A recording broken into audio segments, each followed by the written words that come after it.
Swayam Prabha. Digital India. Educated India.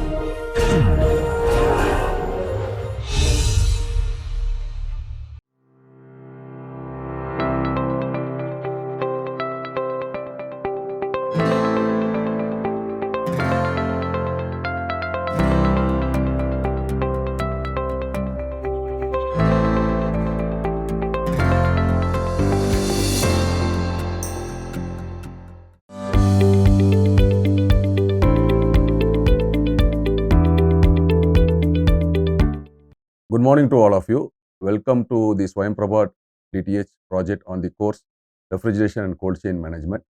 Myself, Dr. C.P. Jawahar, Professor and Dean of School of Engineering and Technology at Allard University, Pune in the state of Maharashtra. I have a total experience both in terms of teaching and research about close to 25 years. I have done my PhD in Vapor Absorption Refrigeration System at Anna University, Chennai. Prior to this course, I have completed a Swayam Prabha course, Swayam Prabha DTS project on the course Thermodynamics and Thermal Engineering at IIT Kanpur. Before seeing the lecture number 1, part 1, let me give a brief outline about this course. This course is offered by AICT for the undergraduate students of food processing engineering. Primarily, it is a 3-credit course. It consists of 5 modules. In module 1, we will be studying about the fundamental principles of refrigeration. How does a refrigeration cycle works? How to plot the process on a pressure, enthalpy, temperature, entropy diagram, and we will be solving the numerical problems to evaluate the performance of the vapor compression refrigeration system. When we evaluate the performance of the vapor compression system, we will be solving problems for various refrigerant conditions at the outlet of the evaporator, or in other terms, to the inlet of the compressor. In the second module, we will be studying about the major components of the vapor compression cycle or system, that is compressor, condenser, expansion device, and evaporator. The construction and the working principle will be studied in detail, comparing the advantages and disadvantages of these various types of components. And we will be studying about the properties of refrigerant also, different types of refrigerant, natural refrigerant, artificial refrigerant. How does it impact the environment? The third module will be studying about the vapor absorption system. We will be studying about electrolux refrigeration system, all these things. Module 4 and 5 deals with the cold chain management. Like in fourth module, we will be studying about the shelf life of food products. The shelf life of food products varies from one product to another product. The storage temperature as well as the humidity or the moisture content present in the food product varies. It is not same for all the products. We will be using some standards. I will be referring to ISHRE standards to design a cold storage from a practical approach, not based on a theoretical approach. How a cold storage is designed from an industry perspective. And in the last module, we will be studying about the cold chain, necessity of cold chain, importance of cold chain, and different types of cold chain. So let us move on to the first lecture on the course Refrigeration and Cold Chain Management. Primarily, if you see the topic of this lecture, it is refrigeration principles. Though the topic says refrigeration principles, directly we will not be studying about the principles of refrigeration. I will be giving a brief introduction about various processes. How does the history of refrigeration evolve before seeing the fundamental principle. History of refrigeration. Let us see the first history before going into the introduction. If you see the refrigeration principle, it is not used in the last few decades. It has been there for centuries. It was there during the Mughal period. Britishers were there. That is pre-independence period, post-independence. So it is not there just for the last few years or about 30, 40 years and now. Those days, only the technology that were used differs from the technology which is used at present. For example, if you see, there are different types of natural cooling that were available during the ancient time. I have mentioned the different natural cooling methods. Number one is cold water. People used cold water, which was available from the nearby lakes or river or ocean, not ocean, pond. So they used the cold water to store the food item. To store the food item. This was done by the ancient people, some of the ancient people. Second one is the natural cave. Natural cave. So due to the difference in temperature between the inner, between the interior portion of the natural cave and the outer surface, so people, where they were using that temperature gradient for this purpose. How this was possible is because the rocks and the soil which is surrounding the cave, it acts as an insulating material or an insulation layer. So thereby it keeps the temperature little bit cool inside the cave. Then people relied on ice. This the ice has been used for a long time, even now also. Of course, now there are we have advanced technology of preparing ice. Those days, people either imported ice from one imported, or they transported ice from one region, from the colder region to the other region. So ice has been harvested especially during the winter, and it has been transported for its use in summer. Ice houses were built near the lakes or rivers, etc. And it has been cut into blocks then before it is being transported. Nocturnal cooling. It is a passive cooling process where a substance or a body loses heat by radiating long wave infrared radiation, that is energy, into the night sky from the Earth's surface. So what happens? It is a natural process. Obviously, the cooling effect is driven by a temperature difference between the Earth's surface and the outer space, which is normally about 300 Kelvin minus 3 Kelvin, which is about 297 Kelvin. So what happens? At a particular wavelength of radiation, the atmosphere is transparent. Normally that wavelength is in the range of 8 to 13 micrometer, where the energy is radiated from the Earth's surface to the outer space without it is being absorbed by the atmosphere. This nocturnal cooling is effective if there are no clouds on a particular day in the sky. What happens if there are clouds formed on the sky? So then these clouds acts as a blanket which will try to which will absorb the heat and also will again re-radiate the heat back into the Earth's surface. So due to this, the nocturnal cooling is not effective whenever there is a cloud in the sky.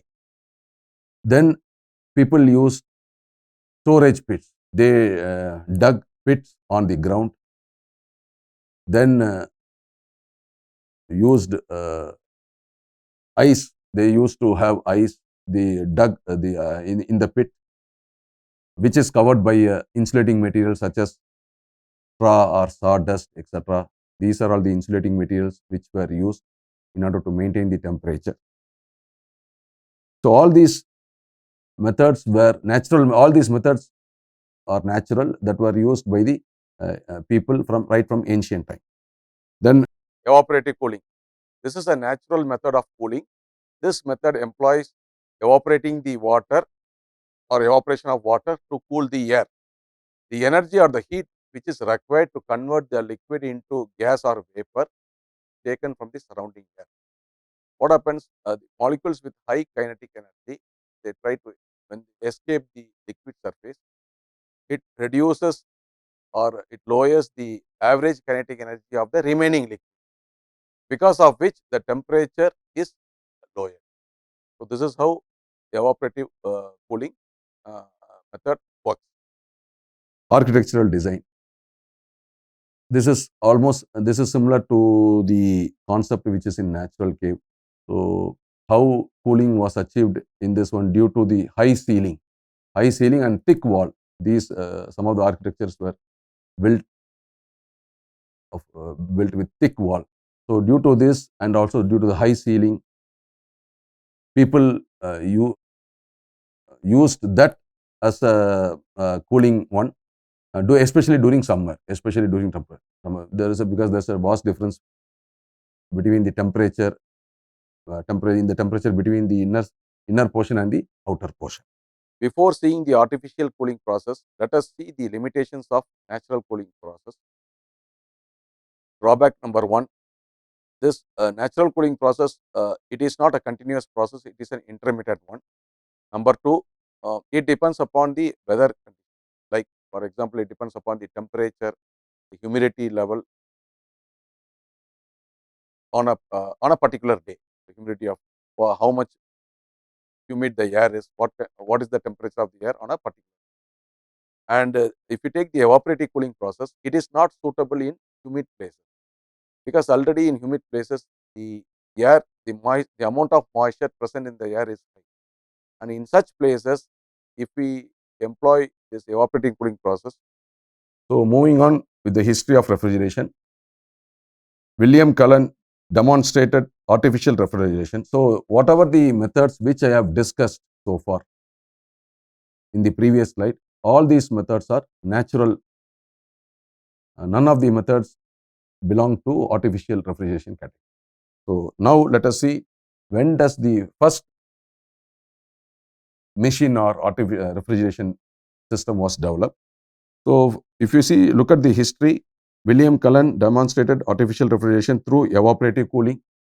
So this is also something like it is like a natural cooling method. So given the source, that this diagram has been taken from the Wikipedia. Oliver Evans produced ice using ether in vapor compression system in 1805. So if you see the first refrigeration machine, vapor compression refrigeration system or a machine, if you see the year that was developed, it was somewhere else around 1800 to 1840. Jacob Perkin developed the first vapor compression system in 1834. Later, in the year 1876, Linde patented a new process for liquefying gases used in artificial refrigeration. So if you see, until 1800, especially from in the early 1740s or 1700s, between 1700 to 1800, most of the technologies that were used of a natural method were used rather than an artificial method.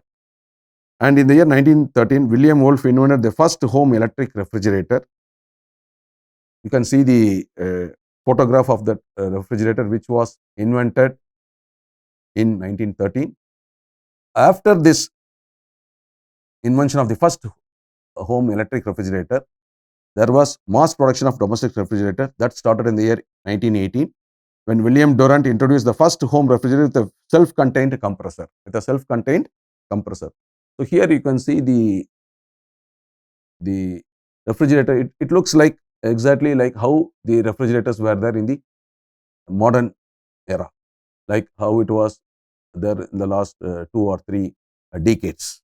And since then, there has been a lot of technological advancement in the field of refrigeration. And you can see this is the refrigerator which was there about in the year 1920, about 100 years ago. This is 1940 and 1970 and 2010. And of course, nowadays we have most of the refrigerators have like a double door. This one where the freezer component is isolated from the conventional single door system. When we compare, of course, the working principle, everything remains the same. Only thing is the freezer has, earlier we used to have only one door where the freezer will be within that one. Now the freezer is separated from that one. Of course, everything comes as a single body only, but it has a separate door. And before seeing the different methods, let me give a few things related to the BE star rating. Of course, if you see this until 1970 or until 2000, 2000. If you see somebody wanted to buy a refrigerator, nobody was interested in terms of energy efficiency. So people just go and buy according to their buying ability. Like there, some of them will go for 165 liters or 200 to 220 liters. That either 165 is the smallest one, the single door. So if you see, nobody was aware about the star rating and all. Bureau of Energy Efficiency have given star rating not only for the refrigerator, for a lot of electronic appliances. And there's a big list of appliances for which star rating is there. These things are rated on a scale of from 1 to 5. 1 to 5. 1 being the least energy efficient and 5 being the most energy efficient. So normally, but in the last decade especially, people, when they are going, even the shop person, he or she used to say, do you want a star rated one or energy efficient one? Which was not the topic of discussion, or even awareness was not there 2 decades or 3 decades before. So of course, the cost of a 5-star rated, B-star rated refrigerator or any electronic device will be more. Its initial cost is more. However, there is a lot of energy savings. I would say the amount will be a significant amount. So for example, if you compare a 2-star refrigerator with a 4-star refrigerator of same capacity,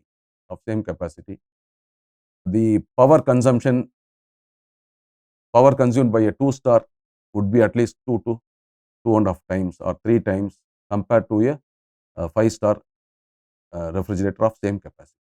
So we can calculate the annual energy consumption. We can make a comparison, and we can see how much energy savings can be done if you are going for a 5-star B-star rated refrigerator. Next one is, let us see the introduction of this subject. So far we have seen about the history of refrigeration. So let us see the different types of processes. First one is cooling. Second one is refrigeration. Third one is air conditioning. Let us see how these processes are different, or how it differs from each other.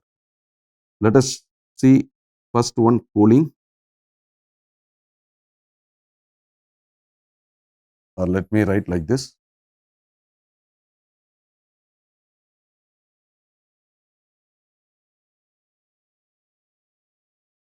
Cooling, refrigeration,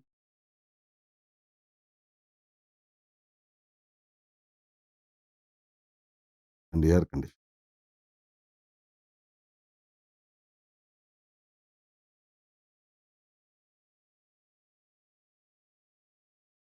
So if you see, then going by the terminology, what is each of these processes differ from each other. There's some differences there.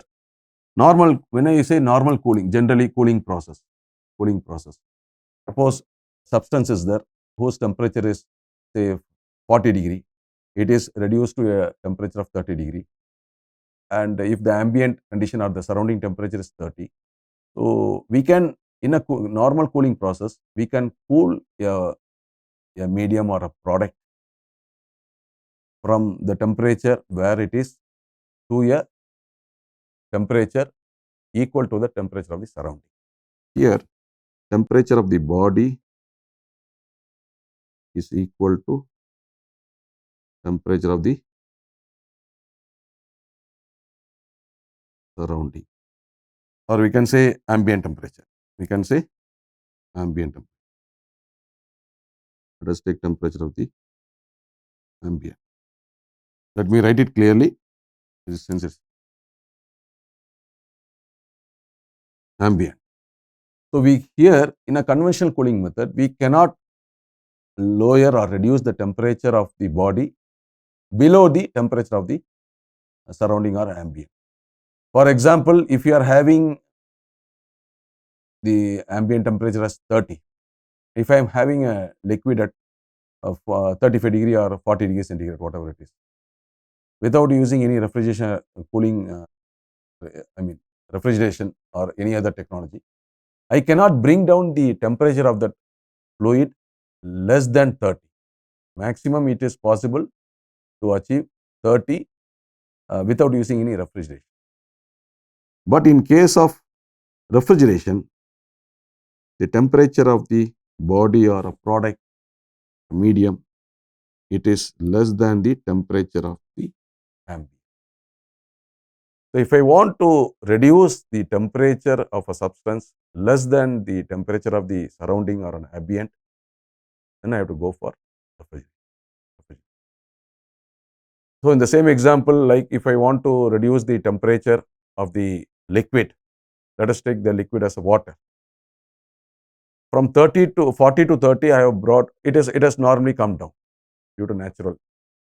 But if I have to reduce it below 30, then normally what we do is, we fill the bottle with water and keep it in the refrigerator. And after some time, if you see the temperature, its temperature will be less than the temperature of the surround. So now, what is the difference? Then how air conditioning differs from refrigeration? So in air conditioning, it not only controls the temperature, the process, there also the temperature of the medium is maintained. It is less than the temperature of the outs, ambient or surrounding, but it controls humidity. Apart from temperature, it controls humidity,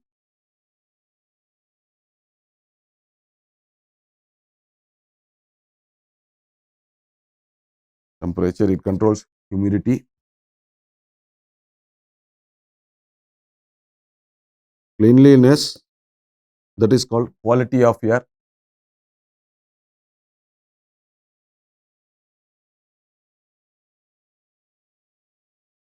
it consists of quality, cleanliness, quality of air, even the odor nature of the medium.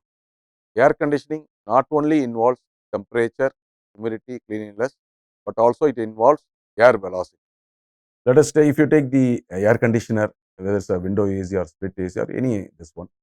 So here, there, according, you can see the air which is inside in the air conditioned room or space, the temperature is less, the humidity is maintained. In our country, the comfort conditions, if you take the temperature is around 24 to 26 degrees centigrade, relative humidity is about 50 to 60%. That is the comfort zone for most of the for most of the regions in our country, 50 to 60% RH. So it also maintains the quality of air, because as we know, the air contains a lot of dust particles, dirt, pollutants, all these things and all. So refrigeration, normally in refrigeration we are concerned more about only the temperature, reduction in the temperature, but in air conditioning, apart from temperature, humidity, quality of air also is given. So this, to summarize this three process: cooling, refrigeration and air conditioning. Cooling, conventional cooling, we cannot reduce this temperature of a substance below ambient. At the maximum, it can reach a temperature equal to the ambient temperature. Refrigeration, below, maintaining the temperature of a substance or a medium or a product below the ambient condition, it is highly possible. And in air conditioning, in addition to temperature, humidity, quality of air also controlled also. So let us, before moving to the next topic, let us make a small calculation, because I was discussing about the star rating and comparison between a 2-star rated refrigerator versus a 5-star rated refrigerator. Let us have a 2-star refrigerator and 5-star refrigerator.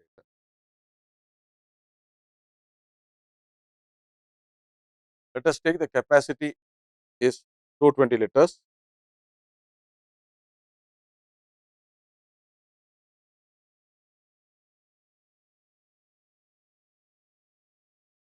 Annual power consumption. Annual power consumption. It is in units or kilowatts hour. So, for a 2-star refrigerator, it is 400, and for 5-star is half of that one, that is 200 units. Energy cost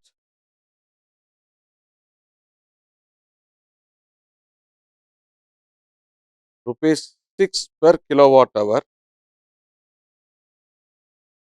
So, this comparison is based on the actual data. It is not a theoretical or an assumption one. It is based on the actual data. So, if you multiply 1 unit or 1 kilowatt hour, that is it costs 6 rupees. So, total consumption is 400. So, 400 multiplied by 6, it is 2400 rupees, and this will be 1200. Anyway, I have written unit as a common, so it is not. So, this is 2400 rupees and this is 1200. 6 multiplied by 200 units. 200 is the energy consumption, annual energy consumption by a 5-star refrigerator. The initial cost or the cost of the refrigerator is, of course, it varies from one brand to another brand. This would come around 25,000. When we are making the comparison, the capacity and the brand have to be the same. This will come to 35,000.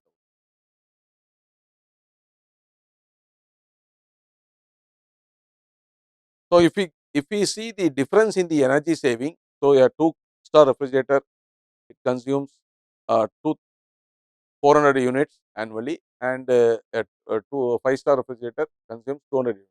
That is difference of 200 units per year. So, if we compare the savings in the cost, that is 2400 minus 1200, which is 1200 annually. So, we can calculate the payback period also. Payback period is the ratio of the initial investment to the annual energy saving. So, we can find the difference in the cost also between the 2-star and 5-star. The difference in cost in this case, it is 10,000. So, divided by the annual energy saving, that will give you the payback period. So, to summarize in this lecture, I have given a brief introduction about the module of this, the 5 modules of this course, refrigeration and cold chain management.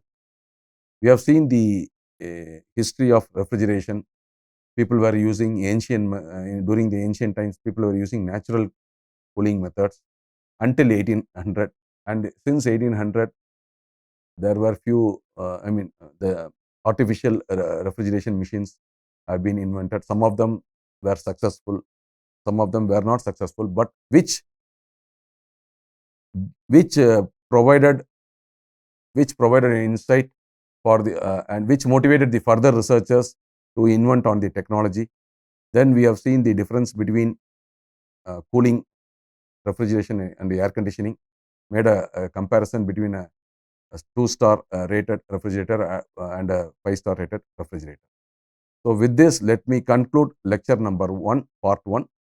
In the next lecture, I will be continuing the principles of refrigeration under part 2. Thank you.